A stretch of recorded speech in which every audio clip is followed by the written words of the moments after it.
Halo, oke.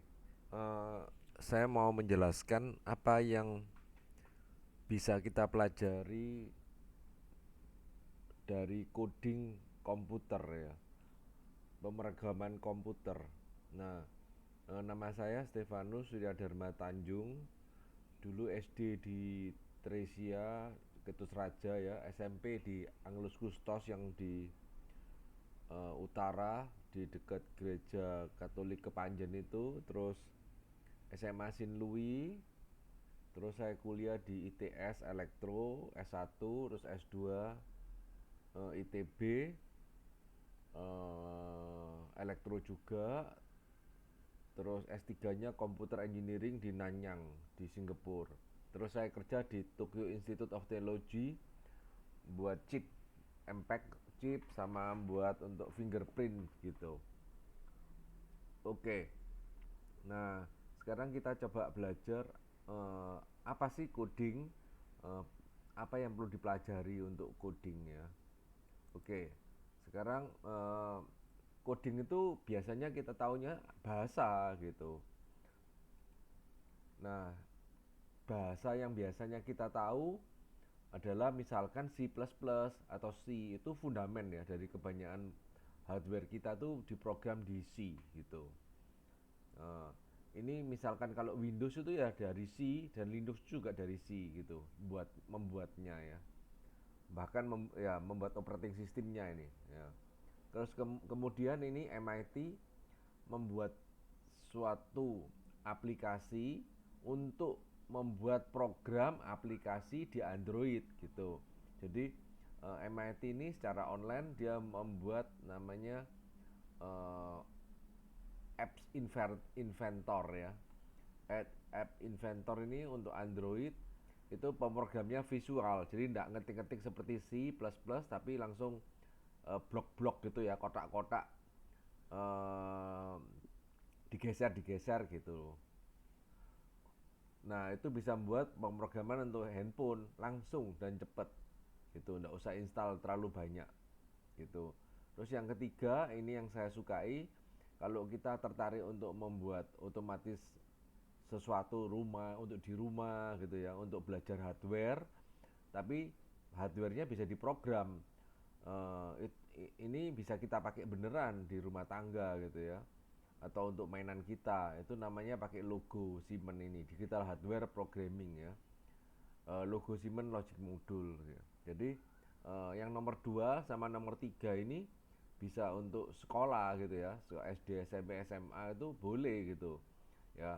Terus yang language itu umum, siapa saja boleh mempelajari, biasanya di untuk researcher pun pakai yang C++ itu gitu ya. Sekarang nomor 4 itu kita pakai sebagai researcher dan sebagai orang belajar di kuliah, itu pakai yang namanya MATLAB atau Octave ini yang keempat ya. Tapi bagi saya ada sangat berguna, untuk yang dari SD pun berguna, karena itu pelajaran matematik itu bisa dibuat solusi di sini, atau kalau di SMP atau di SMA ya, mengenal sinus, kosinus itu bisa tahu bentuknya. Terus misalkan eh, eh, perhitungan-perhitungan yang dipakai berulang-ulang gitu ya, itu bisa diprogram di sini juga gitu.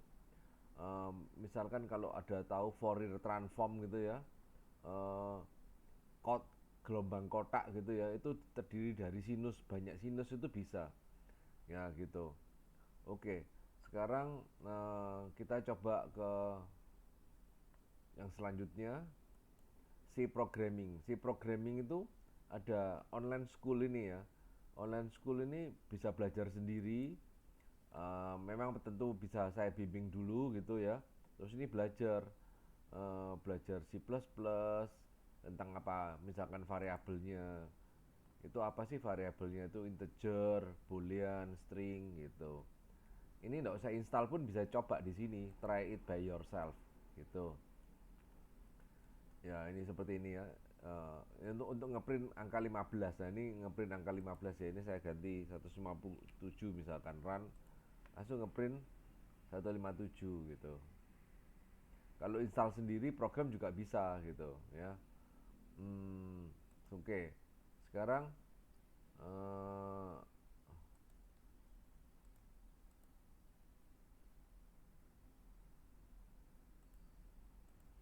Sekarang kita bisa lihat yang namanya Qt ya. Qt ini bagus, canggih, dan saya pakai ini ya. Ini ini lengkap sekali. Eh, ini bisa untuk program apa saja. Buat program hardware kecil namanya embedded atau desktop komputer atau mobile atau microcontroller ya. Itu bisa semua gitu. Nah, ini kita bisa pakai yang free gitu. Ini butuh komputer cukup besar gitu. Tapi enak ya. Ini Qt ini untuk membuat grafik itu kan sulit ya, desain grafik gitu ya. Nah, belajarnya biasanya sulit kalau pakai punya Windows, tapi kalau dengan Qt ini cukup enak untuk interface loh. Graphical user interface loh. Enak sekali gitu. Ini pengalaman saya dan tidak terlalu rumit gitu. Oke, ini untuk bisa belajar C++ ya atau C. Terus selanjutnya ya, kita bisa pakai CyGwin ini untuk mesin kita kan Windows ya. Tapi biasanya orang-orang pakai Linux kalau untuk programmer gitu ya. Eh, dan ada yang open source, ada yang dulu hardware mahal ya, Unix dan OS mahal Unix ya. Nah, CyGwin ini free dan biasa kita pakai. Saya biasa pakai ini lebih enak belajarnya daripada pakai Windows, lebih kecil kadang-kadang. Ini untuk Linux bisa. Ini contohnya di komputer saya ada CyGwin. Coba ya. Uh, CyGwin.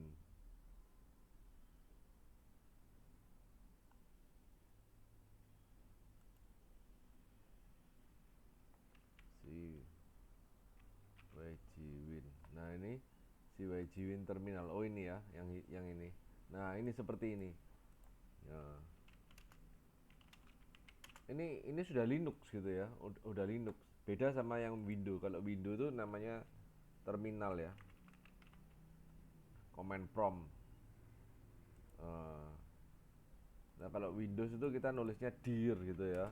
Kalau ini nulisnya ls gitu ya. Tapi dir juga nggak dikenal ya. SLA. Dir harusnya ya dikenal. Oh, oh, nggak enable ini. Eh, Oke, jadi ini juga ls juga bisa kalau harus diinstal. Ini tidak diinstal. Ini tapi namanya Linux on Windows ya toh. Ini si Win on Windows ini bisa menjalankan Linux gitu. Oke, jadi kita bisa membuat program di berbagai operating system pada Windows gitu ya. Oke, sekarang kita lanjut uh, diskusi lagi.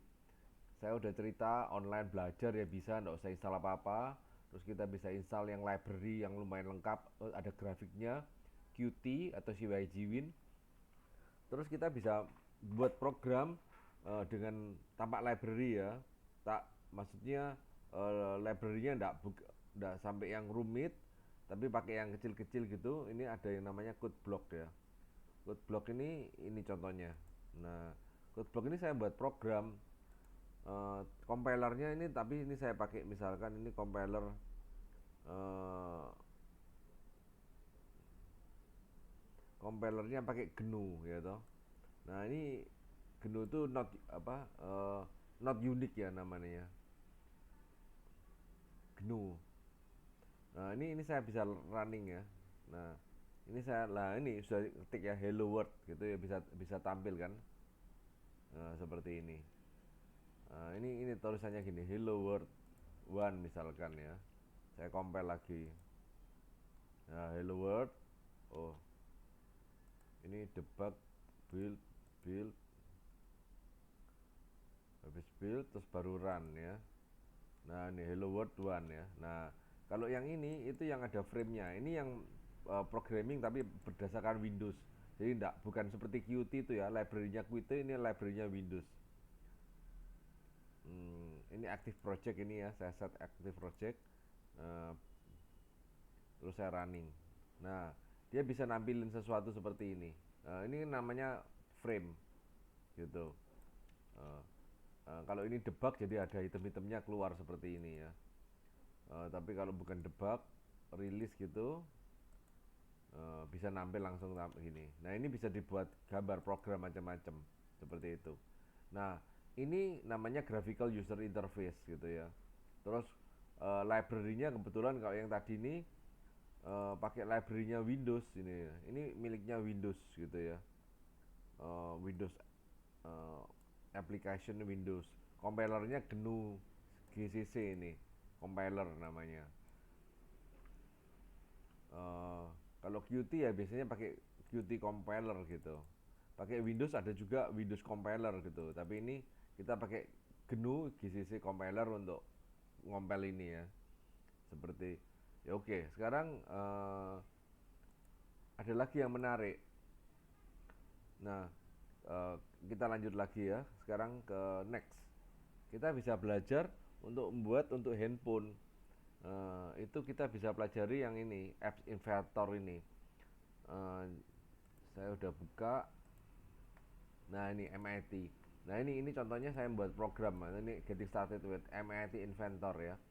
Ini menarik sekali nih. Seluruh dunia lagi banyak timnya yang buat ya.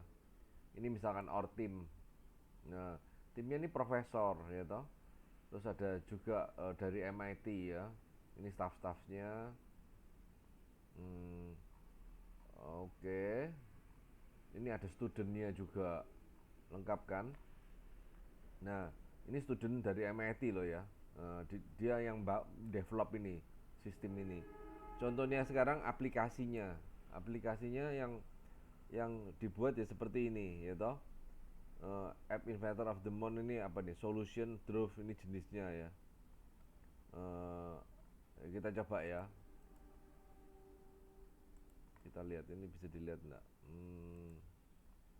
2021. Uh, Oh, ini Edge Calculator. Nah, ini aplikasinya dia untuk kalkulator.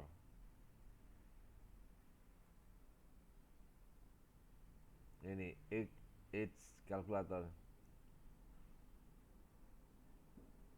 Untuk membuat menebak umurmu.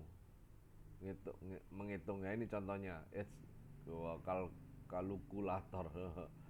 Oke. Ini contoh eh, Desember 10 Inventor ini umur belasan loh ya. Di bawah 20 ya berarti ya 10 ya. Nah, ini umur 14 dari Meksiko. Belajar code inventor dan buat ini aplikasi ini untuk handphone seperti itu. Terus ini umur 9 belajar ini kan. Nggak tahu nih apa nih, mau dilihat catch game. Oh, nggak bisa lihat sih, cuma lihat gambarnya aja. Catch coin to get point when you meet bomb you left decrease. Oke. Ini seperti ini ya programnya. Terus ini contohnya saya membuat untuk foto ya toh. Ini bisa saya jalankan masuk ke komputer. Ini bisa saya masuk ke handphone. Ini saya bisa buat APK saya download di handphone saya, langsung jalan di handphone. Nah, ini connect emulator AI companion. Ini bisa nyambung, tapi saya harus install sesuatu di handphone saya. Langsung keluar tampilan seperti ini, gitu. Nah, programmingnya yang unik itu ini. Jadi programnya tinggal tinggal buatnya seperti ini. Nah, gitu. Jadi membuatnya tidak rumit-rumit. Ini inisialis global, ini when button, ya toh. Terus langsung when ini, udah programnya ini. Nah, seperti ini. Menarik kan? Nah, jadi ini tinggal geser-geser gitu. Nah, tinggal copot pasang. Nah, ini ada contoh programnya. Terus ini desainnya, tampilannya bagaimana. Ini bisa digeser kalau kurang enak gitu ya. Nah, gitu. Oke, uh, kita balik lagi ke diskusi. Nah, ini dari MIT. Terus berikutnya, nah ini yang saya sukain. Ini kalau buat hardware untuk industri, ini kita bisa program ini seperti ini. Oke, ini saya masuk ke Siemens. Ini saya pakai beneran di pabrik ya. Tapi ini bisa aneka macam. Bisa untuk nah ini ya. Dear logo, wow, you're turning 25 years old today. Do you remember way back then? It was 1996, the year when a computer defeated the world's best human chess player for the first time. That's when you were born, and suddenly anyone could automate anything. Of course, you weren't able to do what you can do today, but it was enough to inspire users all over the world. At the age of 5, you became modular and expandable. That was in 2001, the year the first space tourist took off. In 2003, when people had only just begun paying for things with euros, you got a whole lot faster. With your 130 function blocks, you always followed close on the heels of your big sisters from industry. You weren't elected German Chancellor in 2005, but that would have been a bit strange anyway. After all, you were only 9. Since then, you have experienced a great many things and learned a whole lot more. Just think about your built-in PI controller, or your analog multiplexer, the ramp function, external display, analog processing, astronomical clock, Ethernet interface, standard SD cards, communication, etc., to name just a few things. 2014 was your best year. At 18, you had long since grown up. We could finally text you and really see your display with the 3 different background colors. Meanwhile, we toasted you along with the German national soccer team when they won the World Cup. Don't ever change, and keep your feet on the ground, unless you're heading for the cloud. But you've already been there for some time now. Happy birthday, logo!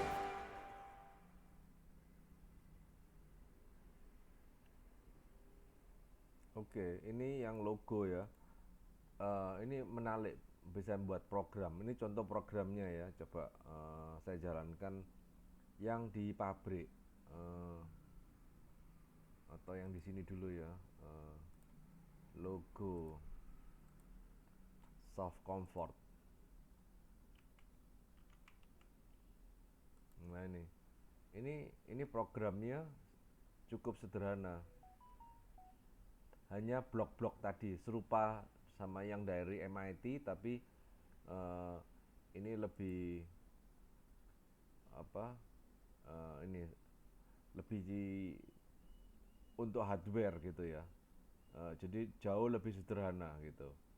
Nah ini misalkan input ya, saya masukkan input, saya pasang input di sini, terus saya pasang output juga gitu ya. Output, nah terus saya sambung. Terus kita lakukan simulasi gitu. Nah ini kalau saya nyalakan sesuatu, ada lampu bisa menyala gitu. Nah di tengah ini kita bisa pasang aneka logic gitu. Contoh ya, simulasi saya matikan. Contoh logiknya namanya logic OR. OR itu berarti salah satu ditekan, di lampunya akan menyala gitu ya.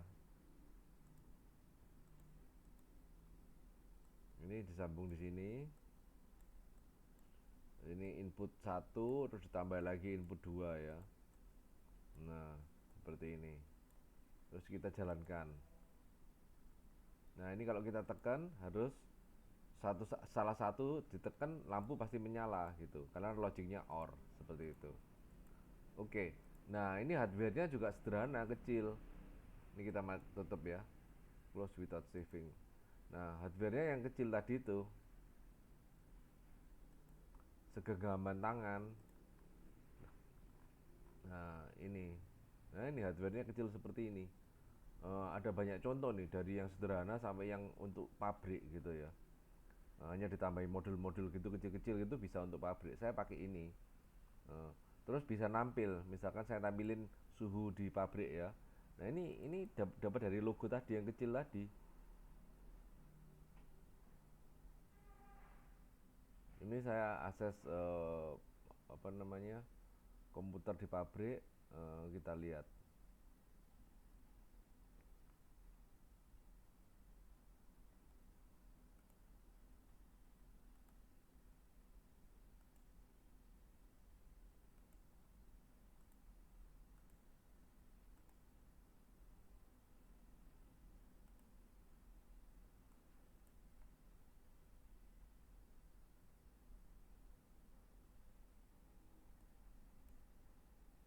cukup lama. Oke, nanti kita lihat yang lain ya. Ini cukup lama. Kita lanjutkan lagi. Oke, yang ini untuk logo. Terus berikutnya nih kita bisa belajar coding yang dipakai untuk belajar matematika. Kebanyakan kita pakai namanya MATLAB, tapi MATLAB ini berbayar kecuali kita dapat software yang ilegal ya.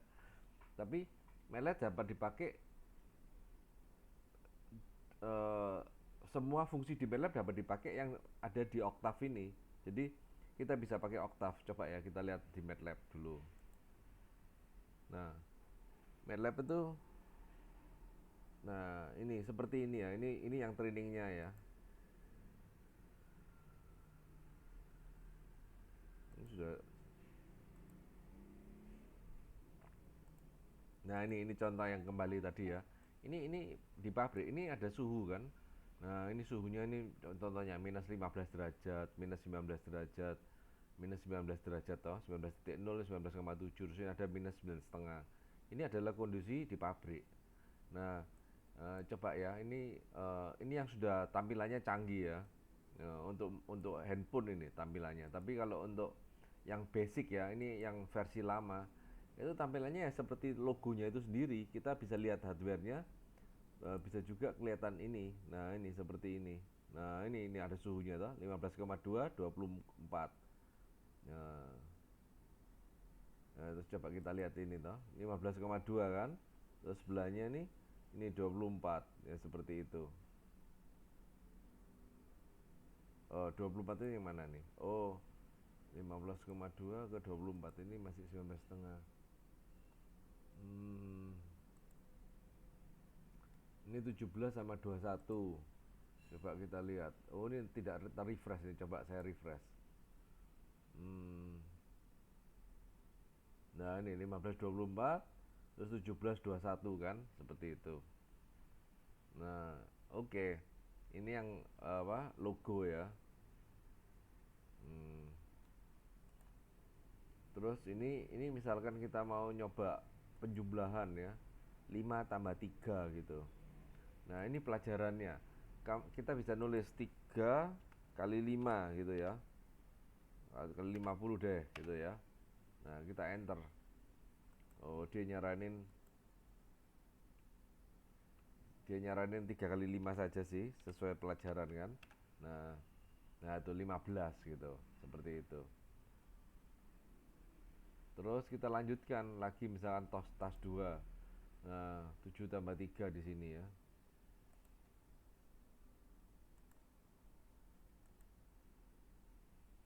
7 tambah 3. Nah, seperti itu. Ini bisa sampai grafik. Wah, answer 10 ya.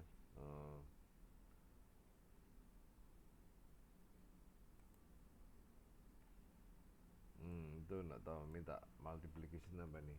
Oke. Oke, tapi saya pakainya yang Octave yang open source gitu. Kita punya yang Octave. Di sini udah install Octave di komputer ini. Octave. Oh ini yang saya GNU Octave ini. Ini saya pakai ini ya.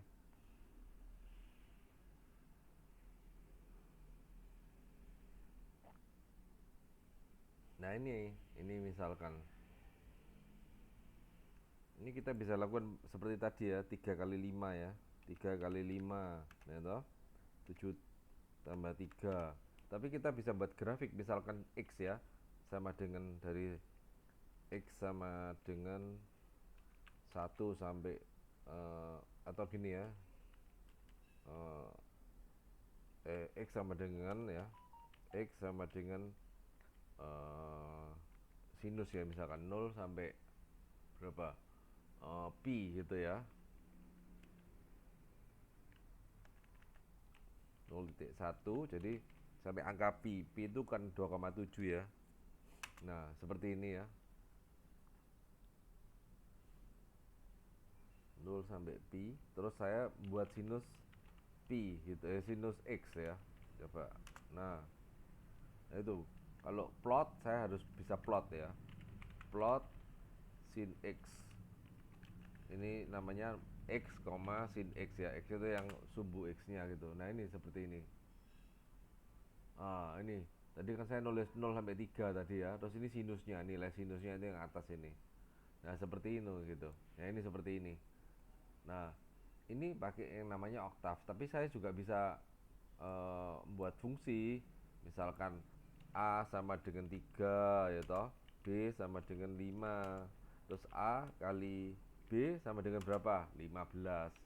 A, B itu variabelnya disimpan gitu. Oke, ini namanya pemrograman dengan oktav. Jadi kita bisa belajar banyak hal gitu ya. Kalau yang biasa disebut coding ya biasanya programmingnya yang C itu. Tapi yang zaman baru pakai yang MIT itu juga boleh ya. Ya seperti ini yang tadi ya. MIT itu boleh, itu graphical programming udah langsung untuk handphone kita. Mau ya basic C programming C++. Tapi ada juga banyak macam-macam programming gitu. Tergantung tujuannya mau yang mana. Kalau saya suka juga ngajar pakai logo ini Siemens. Student saya ajarin pakai ini yang di kampus Dharma Cendika ya. Seperti itu. Staff saya di pabrik ya saya ajarin ini. Jadi memang dia tidak terlalu bisa tapi ya saya ajarin makainya dulu lah, make tampilannya gitu ya. Oke, sampai di sini dulu.